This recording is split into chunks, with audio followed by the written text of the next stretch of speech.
നാടകരംഗത്ത് നിന്ന് മലയാള ചലച്ചിത്ര ലോകത്തിൽ പുത്തൻ വാഗ്ദാനമായ ശ്രീ വിജയൻ വി നായർ ഇന്ന് നമ്മോടൊപ്പം അമ്മയ്ക്കൊരുമയിൽ. ദർശന ടി വിയുടെ അമ്മയ്ക്കൊരുമ്മ എന്ന പ്രോഗ്രാമിലേക്ക് എല്ലാ പ്രേക്ഷകർക്കും സ്വാഗതം. ഇന്ന് എൻ്റെ കൂടെ ഒരമ്മയുണ്ട്. ആ അമ്മയുടെ വിശേഷങ്ങൾ നമുക്ക് തിരക്കാം. എന്താ അമ്മയുടെ പേര്? ഓമനയമ്മ. ഓമനമ്മ.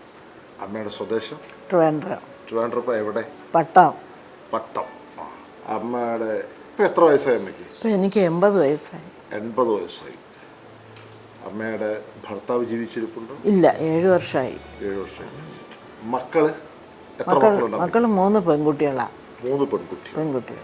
അവർ തിരുവനന്തപുരത്ത് തന്നെയാണോ? അല്ല, ഒരാൾ അങ്കമാലി, ഒരാൾ തിരുവനന്തപുരം, ഒരാൾ നടുവണ്ണൂർ. കോഴിക്കോട്. കോഴിക്കോട് നടുവണ്ണൂർ. എല്ലാവരും സുഖമായിട്ട് ജീവിക്കുന്നു. അവരൊക്കെ സുഖമായിട്ട് ജീവിക്കുന്നു. അമ്മ ഇവിടെ എത്തിപ്പെടാനുള്ള സാഹചര്യം എന്താ? സാഹചര്യം, വീട്ടിൽ എനിക്ക് സ്വന്തം വീടില്ല. അപ്പോൾ ഞാൻ മൂത്ത മോളെ കൂടെ ആയിരുന്നു താമസിച്ചുകൊണ്ടിരുന്നത്. അപ്പോൾ എനിക്കൊരു ചെറിയ വീഴ്ച ഉണ്ടായി. ആ വീഴ്ച എൻ്റെ മൂത്ത മരുമകനൊരു ഇച്ചിരി വിഷമമുണ്ടായി. അപ്പോൾ അതിലൊരു ചെറിയ ഈർച്ച തോന്നി. ഞാൻ ആ 3 മാസം റെസ്റ്റ് എടുത്തു അവിടെ ചെന്ന്. അങ്ങനെ ആ റെസ്റ്റ് കഴിഞ്ഞപ്പോഴത്തേക്ക് ഒരുവിധം നടക്കാമെന്നറിഞ്ഞപ്പോഴത്തേക്ക് ഞാൻ അവിടെ നിന്ന് ഗുരുവായൂർക്ക് വന്നു. ഗുരുവായൂർക്ക് വരണമെന്ന് എനിക്ക് തോന്നി. ഗുരുവായൂരപ്പൻ്റെ കടയിൽ വന്നു. അവിടെ വന്നു എനിക്കൊരു ചെറിയ ജോലി കിട്ടി. ഹോം നേഴ്സായിട്ട് ഞാൻ വർക്ക് ചെയ്തു. 12 വർഷം അവിടെ വർക്ക് ചെയ്തു ഗുരുവായൂർ. അങ്ങനെ വർക്ക് ചെയ്തുകൊണ്ടിരുന്നാൽ പിന്നെ ഞാൻ പ്രായമായില്ലേ. പ്രായമായപ്പോൾ എന്നെ തന്നെ ആർക്കും വന്ന് കാണുമ്പോൾ ഒരു പ്രയാസം, രോഗികളെ നോക്കാനൊക്കെ ആയിട്ട്.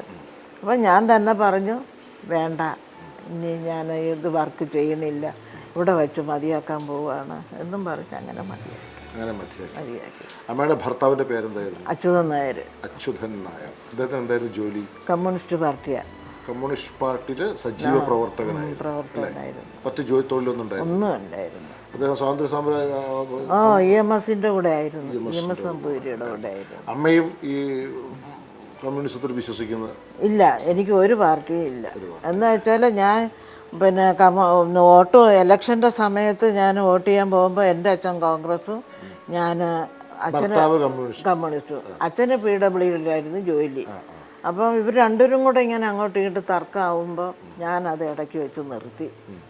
ആരും എനിക്ക് അച്ഛനും വേണം, ഭർത്താവും വേണം. അപ്പോൾ പാർട്ടിക്ക് പോകണ്ടെന്ന് വിചാരിച്ചിരുന്ന ഒരു ശല്യമില്ല എന്ന് വിചാരിച്ച് ഞാൻ ഒരു പാർട്ടിയും ഇല്ല. ഇപ്പം ഒരു പാർട്ടിയിലും ഒന്നിലുമില്ല.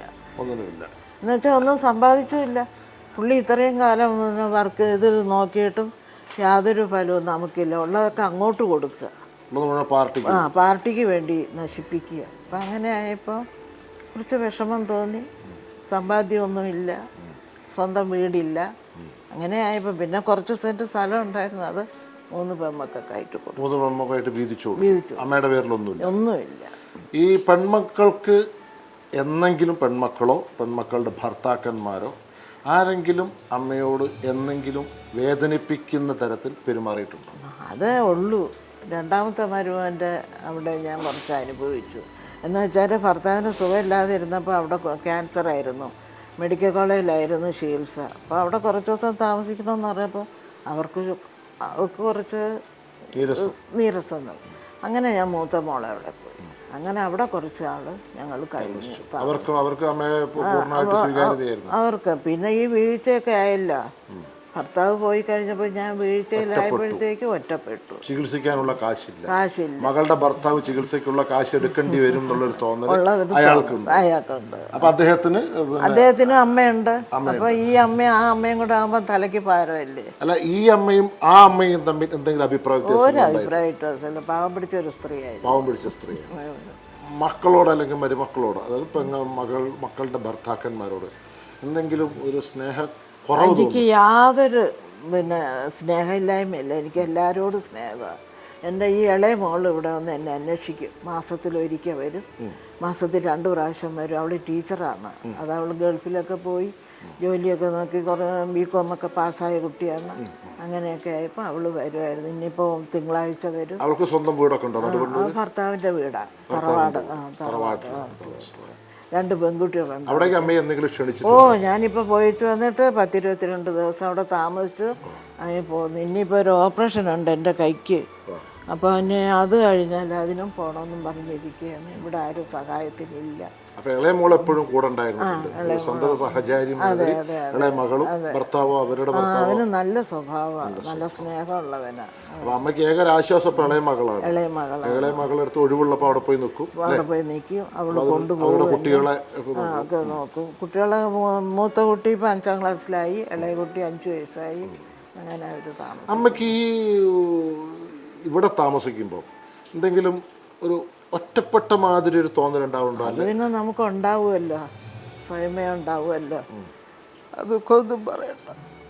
അമ്മ എന്തെങ്കിലും ഇവിടെ ഇരിക്കുമ്പോൾ പഴയ കാലങ്ങൾ അച്യുതൻ നായരോടൊത്ത്, സ്വന്തം ഭർത്താവിനോടൊത്ത് അമ്മയുടെ ഈ 3 മക്കൾ കൊച്ചു കുട്ടികളാവുന്ന ഒരു കാലഘട്ടത്തെ കുറിച്ചിട്ട്, അവരെ കിന്നരിച്ചും ഉമ്മ വെച്ചും താലോലിച്ചും നടന്ന ഒരു കാലഘട്ടത്തെ കുറിച്ചിട്ട് എന്നും രാത്രി ഓർക്കാറുണ്ട്, വെറുതെ ഇരിക്കുമ്പോഴൊക്കെ ചിന്തിക്കാറുണ്ട്. അപ്പോഴമ്മയ്ക്ക് അവരോട് എന്തെങ്കിലും വിദ്വേഷം തോന്നാറുണ്ട്? ആ വിദ്വേഷമൊന്നും എനിക്ക് തോന്നി. ഒരമ്മയ്ക്ക് അങ്ങനെ തോന്നൂലല്ലേ? ഇല്ല, എനിക്ക് തോന്നിയിട്ടില്ല. ബാക്കിയുള്ളവരാരും ഇന്നും സ്നേഹമാണ്, അവരോട് സ്നേഹമാണ്. അല്ല, ഏതൊരു അമ്മയ്ക്ക് അങ്ങനെയല്ലേ ഉണ്ടാവുള്ളൂ. സ്വന്തം മക്കളൊരമ്മയും ശപിക്കൂല, ഒരമ്മയ്ക്ക് വിദ്വേഷവും നടക്കാൻ പറ്റില്ലല്ലോ. എനിക്ക് ഗുരുവായൂരപ്പൻ്റെ ഒരു ചിന്ത മാത്രമുണ്ട്, അത് മാത്രമേ ഉള്ളൂ. ഗുരുവായൂരപ്പനെ പൂർണ്ണമായിട്ട് ജീവിതം സമർപ്പിച്ചിരിക്കുക. അങ്ങനെ പ്രാർത്ഥിക്കുമ്പം അമ്മയ്ക്ക് എപ്പോഴെങ്കിലും ആശ്വാസം കിട്ടാറുണ്ട്. ഞാൻ പിന്നെ ഇവിടെ ഈ കിടക്കുമ്പം തന്നെ ഒരു വെളുപ്പാൻ കാലത്ത് ഞാനിങ്ങനെ തിരിഞ്ഞിങ്ങനെ കിടക്കുകയായിരുന്നു. ഗുരുവായൂരപ്പൻ്റെ ഫോട്ടോ വെച്ചിട്ടുണ്ട്.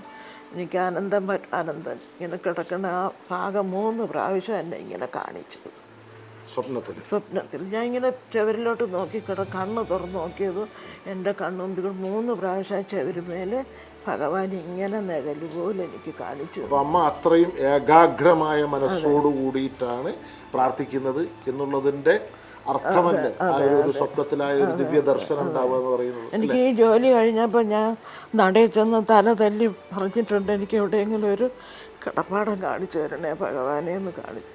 അങ്ങനെയാണ് ഇവിടെ ഒരു സ്ത്രീ അവിടെ ഗുരുവായൂർ വന്നിരുന്നു. ആ സ്ത്രീയെ ഞാൻ കണ്ടുമുട്ടി, യാദൃച്ഛികമായി കണ്ടുമുട്ടി. അന്ന് അവിടെ സദ്യ ഉണ്ടായിരുന്നു ഗുരുവായൂർ. അങ്ങനെ ആ സദ്യ ഉണ്ണാൻ ഞങ്ങൾ ഇരുന്നപ്പോൾ ഇങ്ങനെ സംസാരിച്ച കൂട്ടത്തിൽ ഞാൻ അവരോട് വിശേഷങ്ങളൊക്കെ ചോദിച്ചപ്പോൾ അവർ പറഞ്ഞു തന്ന സ്ഥലമാണ് ഇത്. ഇല്ല, എൻ്റെ മോള് തന്നെ എന്നെ കൊണ്ടാക്കിയത്. നടുവണ്ണൂരുള്ള അവൾക്ക് സങ്കടം ഉണ്ടെങ്കിൽ എല്ലാം സഹിച്ച് അവൾ എൻ്റെ ഇഷ്ടപ്രകാരം ഞാൻ അവളോട് പറയും എന്നെ കൊണ്ടാക്കും മോളെ.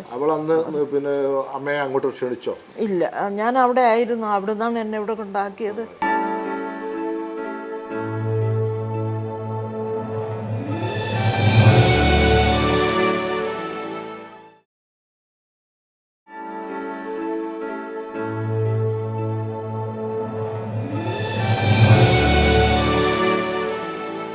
പേട്ടയിലും തിരുവനന്തപുരത്തും അങ്കമാലിയുള്ള കുട്ടികൾ എപ്പോഴെങ്കിലും അമ്മ ഇവിടെ എത്തിപ്പെട്ടതിന് ശേഷം അവർ പത്രത്തിലൊക്കെ കണ്ടിട്ടുണ്ട്.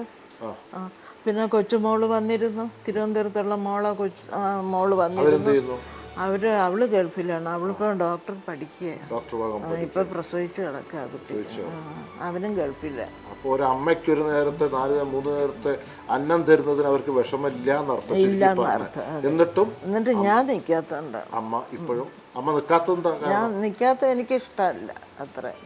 മറ്റൊരാളുടെ മക്കളുടെ ഭർത്താവിന്റെ അന്നം കഴിക്കേണ്ടതാണോ, അല്ലെങ്കിൽ മറ്റൊരാളെ ആശ്രയിച്ച് ജീവിക്കേണ്ടതാണോ? അങ്ങനെയല്ല, അവരെ ഒരിക്കലും കഷ്ടപ്പെടുത്തിക്കേണ്ട. വയസ്സാകുമ്പോൾ അവർക്ക് ദുരിതമാവും, അതുകൊണ്ട് വേണ്ട. അമ്മയുടെ ഒരു തീരുമാനത്തിലാണ് അമ്മ ഇവിടെ എത്തിപ്പെട്ടത്, സ്വന്തം തീരുമാനം. അവരൊക്കെ അമ്മയെ വിളിച്ചിരുന്നു, പക്ഷെ അമ്മ പോയില്ല. ഞാൻ പോയില്ല. വയസ്സുകാലത്ത് അവർക്കൊരു ബുദ്ധിമുട്ട് ഞാൻ കാരണം ഒരു വേണ്ട എന്നുള്ള വിചാരം. അപ്പൊ കുറ്റം അവരുടെ തല്ലുള്ളൂ. ഇല്ല, നമുക്ക് കുറ്റം പറയാൻ പറ്റൂല. പെൺകുട്ടികളാണ്, അവർ അന്യപുരുഷന്മാരെ കൂടെ താമസിക്കുമ്പോൾ അത് കണ്ടറിഞ്ഞ അമ്മ മാറി നിൽക്കുകയും ഒഴിയാൻ ശ്രമിക്കുക. എന്തിനായിരുന്നു ഈ ശ്രമം? എനിക്കങ്ങനെ തോന്നി, ഇത്ര തന്നെ, വേറെ ഒന്നും. ഒറ്റപ്പെട്ട് ജീവിക്കുന്നതിനെക്കാട്ടും മനോഹരമായിട്ടുള്ളൊരു ജീവിതമല്ലേ? മക്കളോടൊപ്പം ഉണ്ട്. അവരെ കളിച്ചും ചിരിച്ചും. മൂത്തവളുടെ 2 കുട്ടികളുണ്ട്, 2 പെൺകുട്ടികളെ. മൂത്ത കുട്ടി പിന്നെ BSc നഴ്സിംഗ് പാസ്സായി. അവളിത് ഇപ്പോൾ 1 ലക്ഷം രൂപ ശമ്പളം വാങ്ങിക്കുന്നു ഗൾഫിൽ. അവൾ പ്രസവമൊക്കെ കഴിഞ്ഞ് കുട്ടിയും കൊണ്ട് അങ്ങ് പോയി. ഭർത്താവ് അവിടെയാണ്. 2ാമത്തെ കുട്ടി എഞ്ചിനീയറാണ്. അവൾക്ക് ജോലി കിട്ടി. അവൾക്കും കല്യാണമായി. ഈ 2 കല്യാണത്തിനും ഞാൻ പോയിരുന്നു. അമ്മേനെ ക്ഷണിച്ചിട്ടുണ്ട്, എന്നെ കൊണ്ടുപോയി അമ്മമ്മയുടെ സ്ഥാനത്ത് അനുഗ്രഹിച്ചിട്ടുണ്ട്. തിരുവനന്തപുരത്ത് 2 കുട്ടികളെ കല്യാണം കഴിഞ്ഞു. അതിനും ഞാൻ പോയി. ഒരു തടസ്സമില്ലായിരുന്നു. പിന്നെ എൻ്റെ 2ാമത്തെ മോള് ഇച്ചിരി വാശിക്കാരുത്തിയാണ്. എനിക്ക് കുറച്ച് സ്വർണ്ണമൊക്കെ ഉണ്ടായിരുന്നു. അതൊക്കെ അവൾ തരാമെന്നും പറഞ്ഞ് അവൾ വാങ്ങിച്ചെടുത്തു. പിന്നെ എനിക്കത് തന്നിട്ടില്ല. മക്കളല്ലേ എന്ന് വിചാരിച്ച് ക്ഷമിച്ചിട്ട് തന്നെ. പിന്നെ ഞാൻ പലതും ചിന്തിച്ചപ്പോൾ അവരുടെ സ്വഭാവം അനുസരിച്ച് നമുക്ക് മുമ്പോട്ട് പോകാൻ പറ്റില്ല. അതുകൊണ്ട് ഞാൻ പയ്യെ. പക്ഷെ മരുമനെ കൊണ്ട് ശല്യമില്ല, ഒരു ശല്യമില്ല. അവൻ ഗുണത്തിനും ഇല്ല ദോഷത്തിനും ഇല്ല. ഇവള് കുറച്ച് അത്തനാളാ. ആ അത്തനാളിൻ്റെ ഗുണമല്ല അവള് കാണിക്കും. അതുകൊണ്ട് അമ്മ ഇവിടെ വന്നതിന് ശേഷം ഒരുപാട് കാലം ഒരു കമ്മ്യൂണിസ്റ്റുകാരൻ്റെ ജീവിത സഖിയായിട്ട് നിന്ന അമ്മ. കമ്മ്യൂണിസ്റ്റുകാരന് ഒരുപാട് പ്രശ്നങ്ങളുണ്ട്. കാരണം തക്ക സമയത്ത് വീട്ടിലെത്ത പാർട്ടിക്ക് ജീവൻ കൊടുത്തൊരാളാണ്. അപ്പൊ അദ്ദേഹത്തോട് ഈ ഒരു സ്വന്തമായിട്ടൊരു കിടപ്പാടം പോലും തരാൻ പറ്റാത്ത അദ്ദേഹത്തോട് 3 മക്കളെ മാത്രം സ്വന്തം തന്നിട്ട് അദ്ദേഹം എവിടെ കാലയവനിക്കുള്ളിൽ മറഞ്ഞുപോയി. അദ്ദേഹത്തോട് അമ്മയ്ക്ക് എന്ന് വിചാരിച്ച നമുക്ക് തലവിധിയില്ല. ഞാൻ ചോദിക്കുന്നത് ഇല്ല എനിക്ക് ഇല്ല അന്നത്തെ കാലത്ത്. അപ്പൊ ജോലി ഇല്ലാത്ത ഒരാളെ തന്നെ കെട്ടാൻ അന്ന് തയ്യാറായി. എൻ്റെ അച്ഛൻ, ഞങ്ങൾക്ക് ആ മക്കളില്ലാത്തതുകൊണ്ട്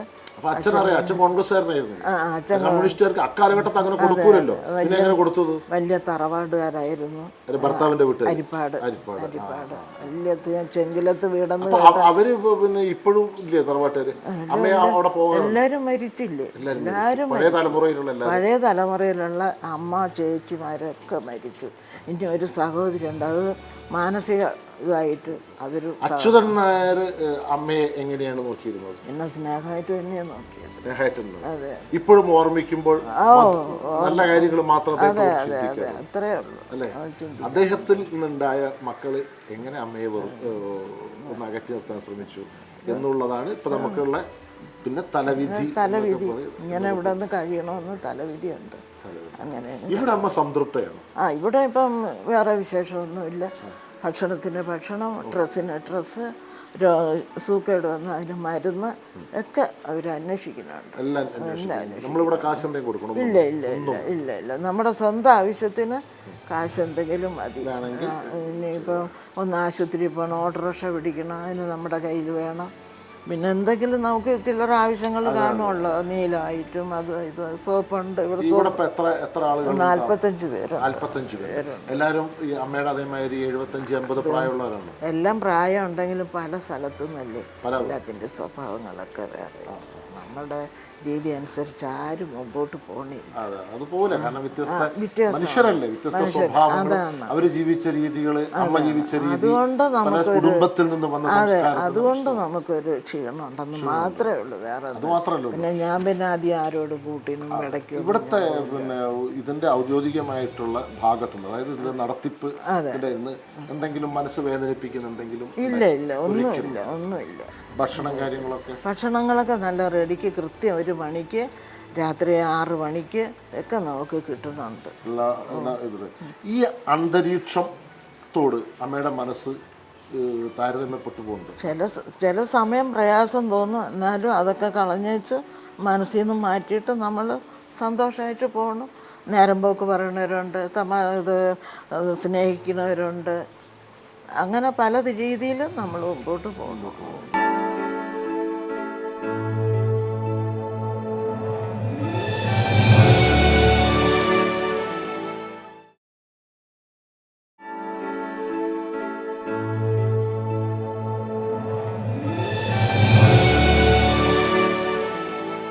അമ്മയ്ക്കുണ്ടായിരുന്ന ഒരു ചെറുപ്പം, അമ്മയുടെ അമ്മ ആ കാലത്ത് അമ്മയുടെ കൂടപ്പുറപ്പുകൾ ആരൊക്കെയാണ്?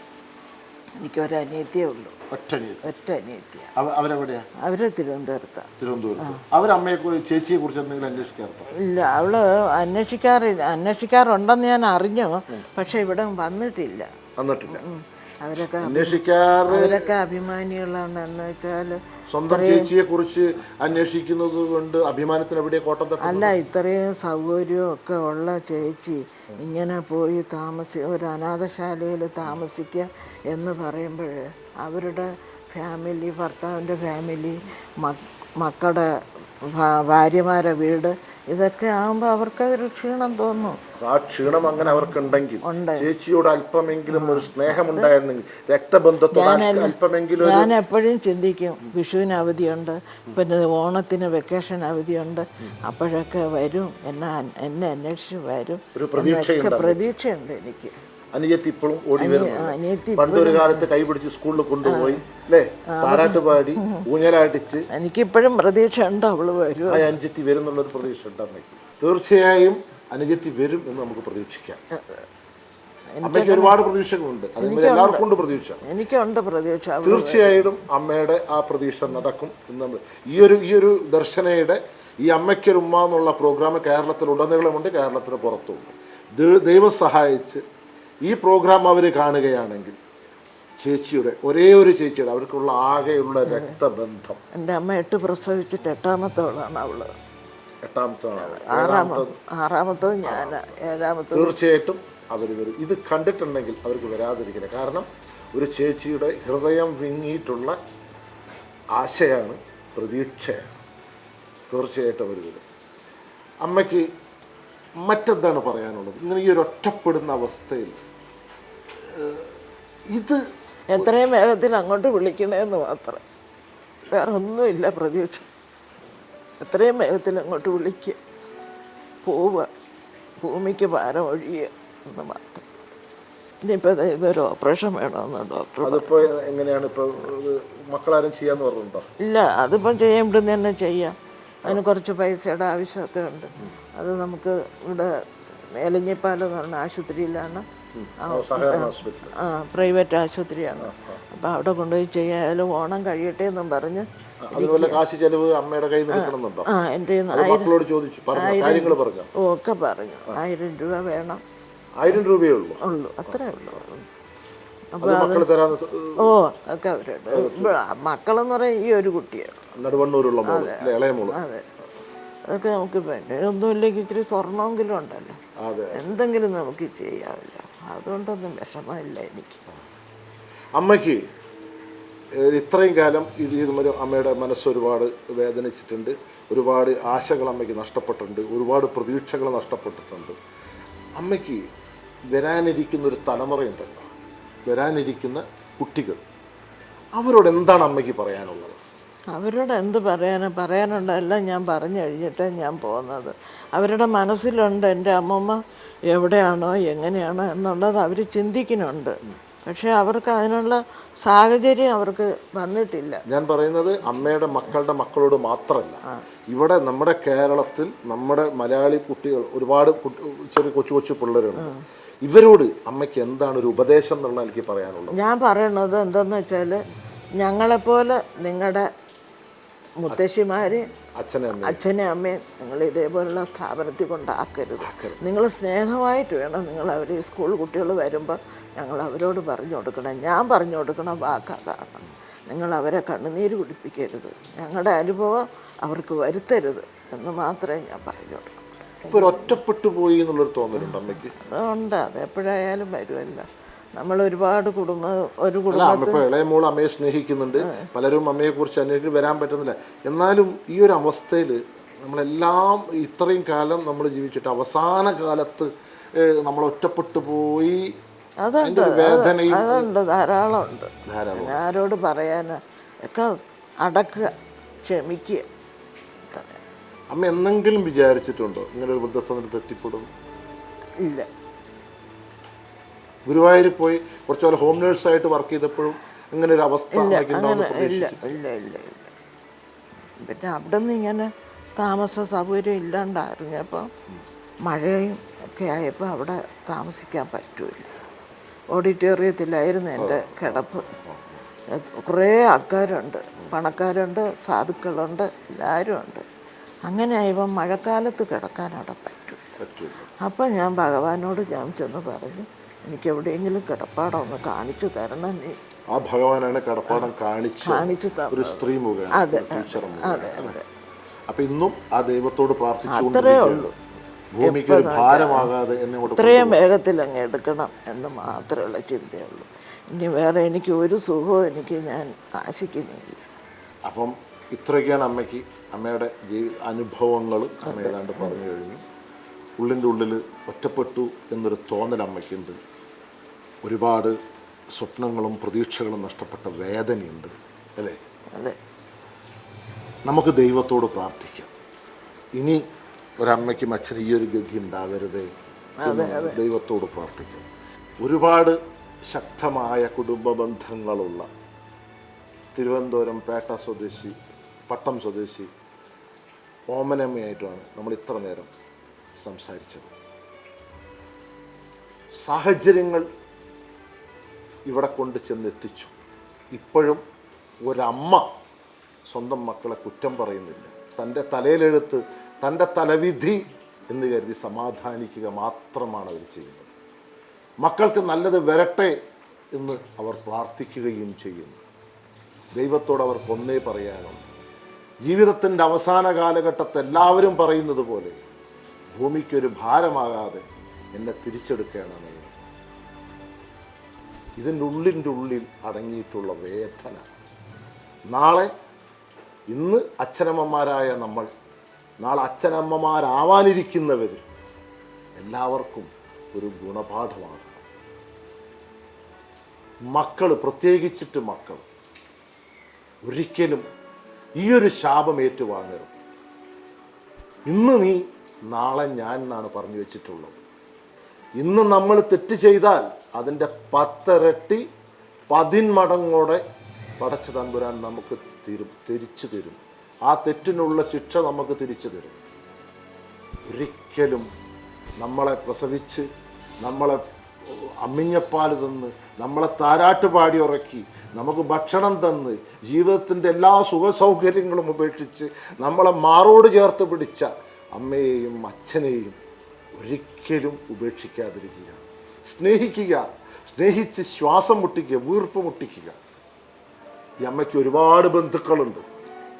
ആരെങ്കിലും ഈ ബന്ധത്തിൽപ്പെട്ട, രക്തബന്ധത്തിൽപ്പെട്ട അല്ലെങ്കിൽ സ്നേഹബന്ധത്തിൽപ്പെട്ട ആരെങ്കിലും ഈ ഒരു പ്രോഗ്രാം കാണുകയാണെങ്കിൽ ഈ അമ്മയുടെ വേദന മനസ്സിലാക്കുക. മറ്റൊന്നും അമ്മ ആവശ്യപ്പെടുന്നില്ല. സ്നേഹിക്കുന്ന തൻ്റെ മക്കളോടും കൊച്ചുമക്കളോടുമൊപ്പം ഒരു നിമിഷമെങ്കിലും ജീവിക്കാനുള്ള അവരൊരു ത്വര, ആഗ്രഹം, അടങ്ങാത്ത ആഗ്രഹം, അത് സാധിപ്പിച്ചു കൊടുക്കുക എന്ന് മാത്രമേ ഞങ്ങൾക്ക് അപേക്ഷിക്കാനുള്ളൂ. മറ്റൊന്നും ഒരമ്മയ്ക്കും ഒരച്ഛനും ഈ ഒരു അവസ്ഥ ഉണ്ടാവാതിരിക്കട്ടെ എന്ന് നമുക്ക് പ്രാർത്ഥിക്കാം. ഇപ്പോഴൊന്നും നമ്മുടെ ചോരത്തളപ്പ് കൊണ്ട് നമുക്കിതൊന്നും മനസ്സിലാവില്ല. പഴുത്തില വീഴുമ്പോൾ പച്ചയില ചിരിക്കുമെന്ന് പറഞ്ഞു കേട്ടിട്ടുണ്ട്. ചിരിക്കണ്ട, നാളെ പഴുത്തലയെ പോലെ നിങ്ങളും കൊഴിഞ്ഞു വീഴാനുള്ളതാണ്. ഒറ്റപ്പെടുന്നവരുടെ വേദന മനസ്സിലാക്കുക. പറഞ്ഞാൽ മാത്രം പോരാ, വായിച്ചാൽ മാത്രം പോരാ. തൻ്റെതായ ഒരു സ്വാർത്ഥമായ അവസ്ഥയിൽ നിന്ന് നമ്മൾ മാറി ചിന്തിക്കുക. ഇതും നമുക്ക് വേണ്ടി ജീവിതം ചെലവഴിച്ചൊരമ്മയാണ്, അച്ഛനാണ് എന്നുള്ളൊരു ബോധം നമുക്കുണ്ടായിരിക്കാം. അത്രമാത്രം എനിക്ക് നിങ്ങളോട് അപേക്ഷിക്കാനുള്ളത്. കാണുന്ന പ്രേക്ഷകരോട് ഇനി ഇങ്ങനൊരു അച്ഛനും അമ്മയും ഉണ്ടാവരുത്. കേരളത്തിൽ നിന്ന് വൃദ്ധസദനം എടുക്കപ്പെടണം. ഒരു വൃദ്ധന്മാരെയും പ്രായമായവരെയും നമ്മൾ കൊണ്ടാക്കരുത്. നമ്മൾ സ്നേഹിക്കുക, ലാളിക്കവരെ, പിഞ്ചു കുട്ടികളെ ലാളിക്കുന്നവരെ നമ്മൾ ലാളിക്കുക, സ്നേഹിക്കുക. ഈ അമ്മയുടെ ഏതെങ്കിലും ബന്ധുക്കൾ എത്രയും പെട്ടെന്ന് അമ്മയൊന്ന് സന്ദർശിക്കുക, സ്വാന്തന വാക്കുകൾ പറയുക, അവരെ സ്നേഹിക്കുക. അവർക്ക് സ്നേഹം മാത്രമേ വേണ്ടൂ, നിങ്ങളുടെ കാശ് വേണ്ട. ഈ പ്രോഗ്രാമിൻ്റെ പേര് അമ്മയ്ക്കൊരുമ്മ. അമ്മയ്ക്കൊരുമ്മ എന്ന് പറയുമ്പം അതിൽ മനസ്സറിഞ്ഞ് സ്നേഹത്തിൻ്റെ, ലാളിത്യത്തിൻ്റെ, നിഷ്കളങ്കതയുടെ എല്ലാവിധ ചേരുവകളും അതിലുൾപ്പെടും. ഈ ഓമനമ്മയ്ക്ക് എൻ്റെ വക ഒരുമ്മ.